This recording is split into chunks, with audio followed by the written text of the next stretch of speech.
Saudara-saudara, dalam rangka juga pemberantasan korupsi, saya mendukung undang-undang perampasan aset. Saya mendukung. Mangkrak sejak 2023, pemerintah tunggu kesiapan DPR bahas RUU perampasan aset koruptor. Menteri Koordinator Bidang Hukum, HAM, Imigrasi, dan Pemasyarakatan Yusril Iza Mahendra mengatakan, pemerintah siap untuk membahas rancangan undang-undang RUU perampasan aset yang inisiatifnya telah diajukan DPR sejak tahun 2003.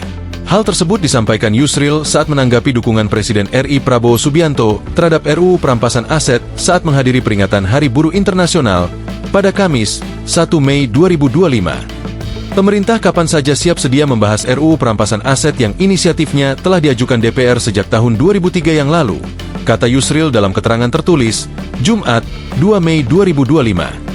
Yusril mengatakan, pemerintah memandang bahwa perampasan aset hasil korupsi perlu diatur dengan undang-undang agar hakim memiliki dasar hukum yang kuat dalam mengambil keputusan. Dia mengatakan, UU tersebut juga penting untuk mencegah terjadinya penyalahgunaan kekuasaan dan tindakan sewenang-wenang oleh aparat penegak hukum. Sebelumnya, Presiden Prabowo Subianto menyatakan dukungannya terhadap RUU perampasan aset di hadapan ratusan ribu buruh. Saudara-saudara, dalam rangka juga pemberantasan korupsi, saya mendukung undang-undang perampasan aset. Saya mendukung. Ujar Prabowo dari atas panggung. Prabowo pun melanjutkan seruannya dengan mengajak buruh untuk bersama-sama melanjutkan perlawanan terhadap korupsi di Indonesia. KPK sependapat dengan Presiden Prabowo Subianto yang mendorong agar RUU perampasan aset segera dibahas di DPR untuk menunjang pemberantasan korupsi.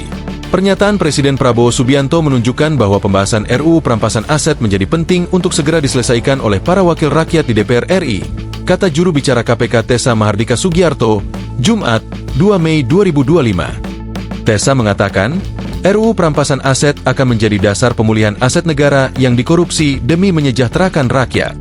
Sebelumnya, mantan Ketua KPK Abraham Samad mengatakan, kehadiran RUU perampasan aset dapat menjadi lompatan pemberantasan korupsi, khususnya dalam memulihkan kerugian negara dan memiskinkan koruptor. Harusnya itu menjadi prioritas utama, karena kalau kita ingin memberantas korupsi dengan tujuan mengembalikan aset-aset dan kemudian memulihkan kerugian negara, serta memiskinkan para koruptor, kata Samad.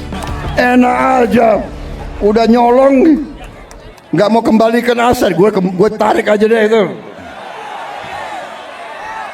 Setuju? Download Tribun X sekarang, menghadirkan lokal menjadi Indonesia.